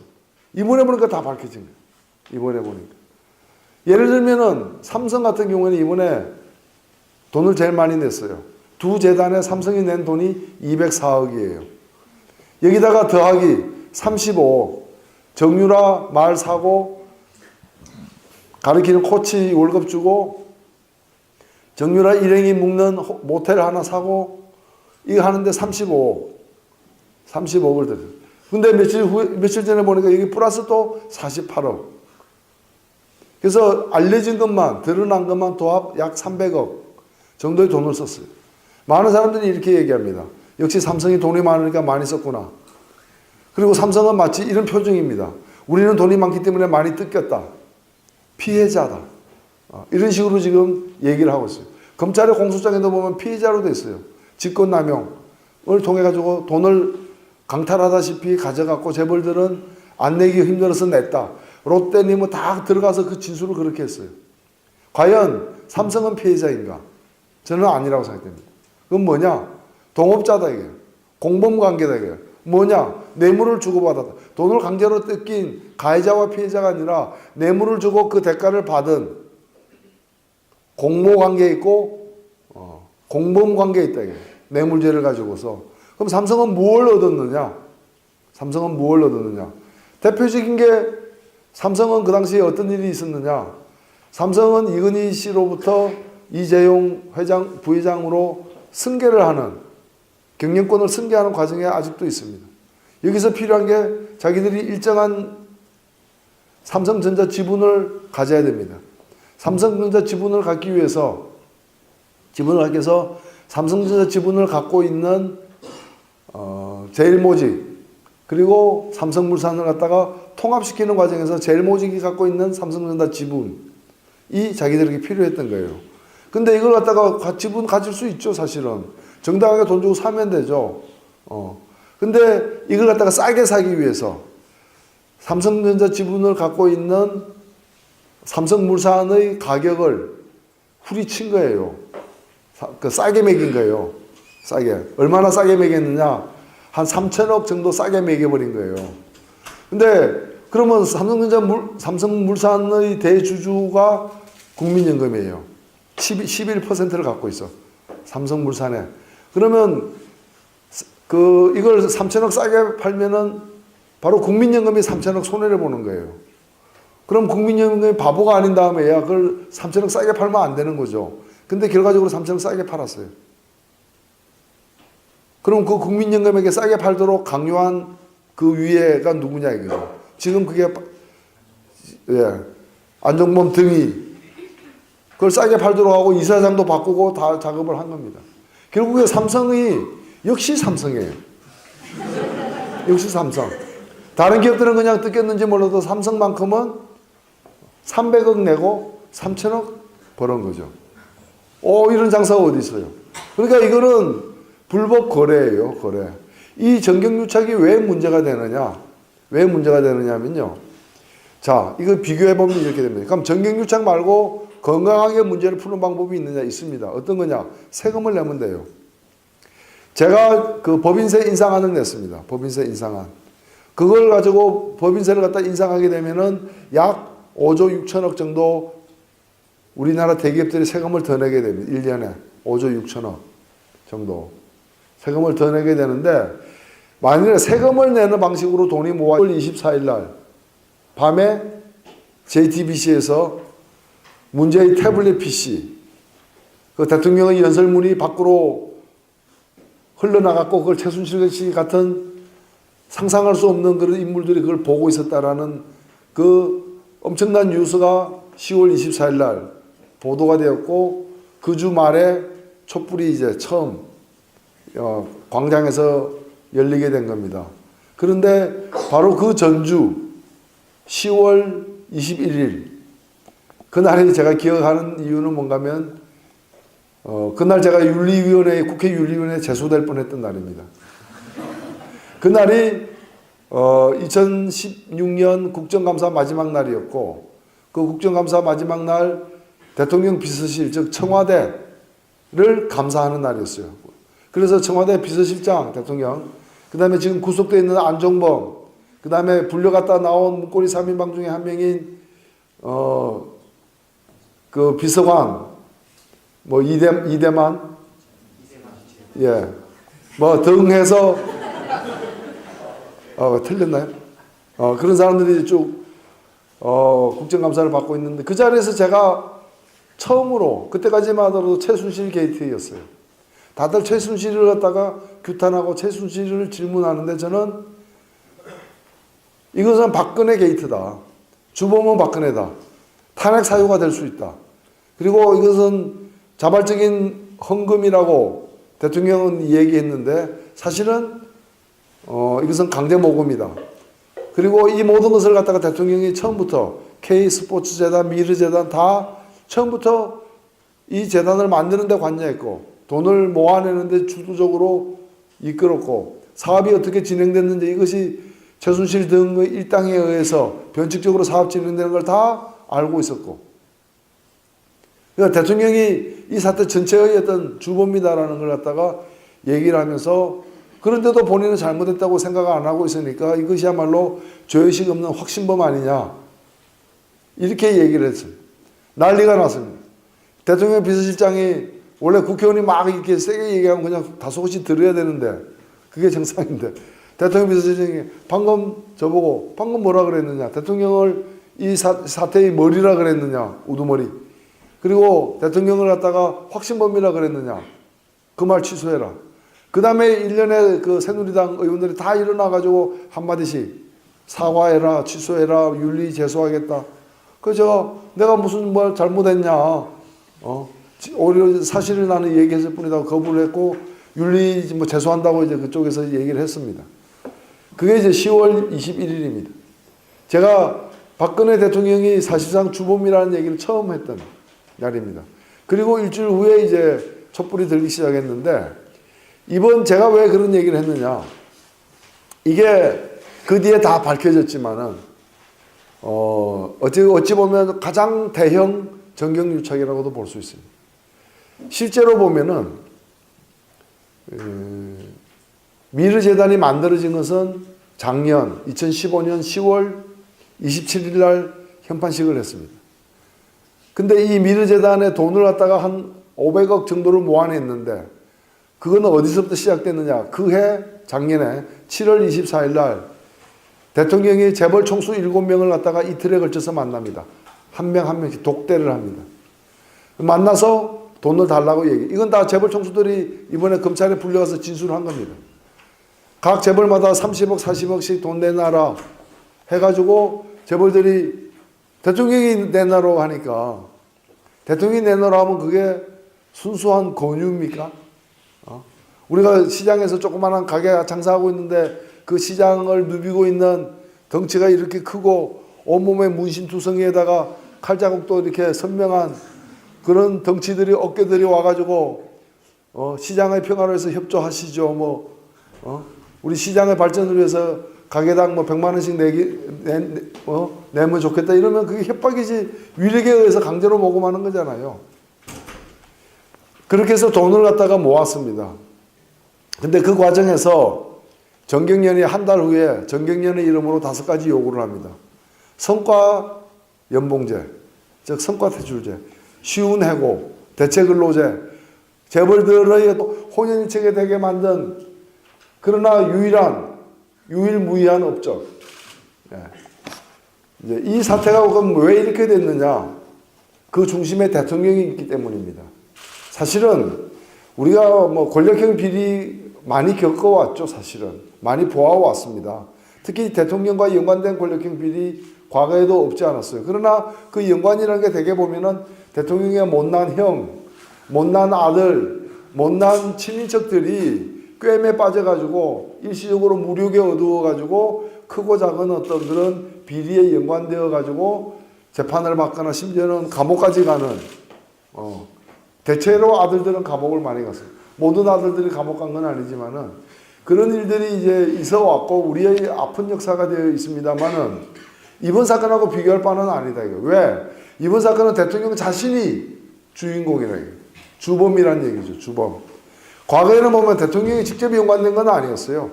대통령이 윤리 도덕적 그리고 정치적 책임을 져야 되는 상황이었기 때문에 큰 대통령 지지도도 떨어지고 대통령이 탈당도 하고 이런 귀결이 있었지만은 이번처럼 대통령이 이제 주연이에요, 주연.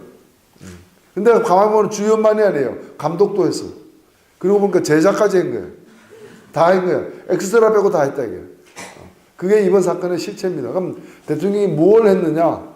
크게 2가지. 워낙에 이번 사건은 보면은 일종의 종합예술처럼 예술에 대한 모독인데 장르가 굉장히 다양해요. 무속부터 시작해가지고 스포츠에다가 말에다가 펜싱에다가 온갖 그 다음에 이제 각종 의약품, 향정신성 무슨 별의별 게 다 튀어나오는 굉장히 복잡다단한 것처럼 보이지만 핵심은 2가지다 이게. 하나는 뭐냐? 왜 전 국민이 90% 이상이 임기가 1년 4개월이나 남은 대통령을 물러가라고 할 정도로 물러가란 말이 쉬운 얘기가 아니잖아요. 우리가 대통령 직선제가 새롭게 시작된 이후로 즉 1987년 이후로 6명의 대통령을 선출했지만 그 6명 대통령 중에 임기 말에 지지율이 한참 떨어지고 국민들의 지탄을 받았던 사람들도 꽤 있지만 그러나 물러가라 하야하라 라는 대다수 국민들로부터 물러가라 하야하라 퇴진하라는 얘기를 들은 사람은 없었어요. 이번이 처음입니다. 왜 이렇게 됐느냐? 왜 이렇게 국민들이 전례 없이 화가 나고 도저히 한순간도 저 사람은 그대로 둬서는 안 되겠다라는 그런 위기감을 갖게 되었느냐? 바로 대통령이 저지른 일 때문인데 그 일의 핵심이 뭐냐? 권력을 사유화했다라는 겁니다. 이 말이 좀 어려운데 즉 대통령이라는 권력, 우리나라에서 최고의 권력, 이 최고의 권력을 갖다가 사적 이익을 추구하는 방식으로 불법 편법으로 권력을 행사했다라는 겁니다. 대통령의 권력은 개인의 권력이 아니죠. 사유물이 아니죠. 제가 그래서 비교하기 쉽게 여러분들이 운 좋게 복권에 당첨됐어요. 어떤 사람이 1,000만 원짜리 복권에 당첨됐어. 500만 원 정도 세금을 내고 500만 원 정도를 자기가 갖게 되죠. 그 500만 원은 뭡니까? 개인의 재산이죠. 사유재산이죠. 자기 마음대로 처분해도 상관없죠. 그렇죠. 그 500만 원 가지고 뭐 떡볶이를 300만 원 사 먹든, 순대를 200만 원치 사 먹든, 그거는 본인 마음이에요. 옆에서 혀를 찰지언정 뭐라고 할 수가 없어요. 그런데 대통령의 권력, 대통령이 당선돼서 경쟁을 통해 가지고 치열한 경쟁에서 당선되는 거는 자기가 잘나서 그렇게 돼 있지만은 대통령이 가진 권력은 마음대로 써도 되는 권력이 아니에요. 헌법과 법률에 따라서 써야 되는 거예요. 대통령의 권력을 어떻게 행사하는가에 대해서는 법에 다 나와 있어요. 국무총리 한 명을 임명하더라도 마음대로 임명 못하고 국회의 동의를 얻어서 임명하게 돼 있고 다 그렇게 돼 있는 거예요. 그런데 이 대통령이 이 권력을 갖다가 자기 마음대로 썼다는 거예요. 자기 마음대로. 우리가 그 대형 비행기 있죠. 인천공항에서 미국까지 가는 그런 이제 비행기. 수백 명의 승객을 태우고 갑니다. 가장 중요한 그 비행기를 모는 사람이 기장이, 기장, 부기장, 그런 사람은 조종사 자격증도 있어야 되고, 면허가 있어야 되고.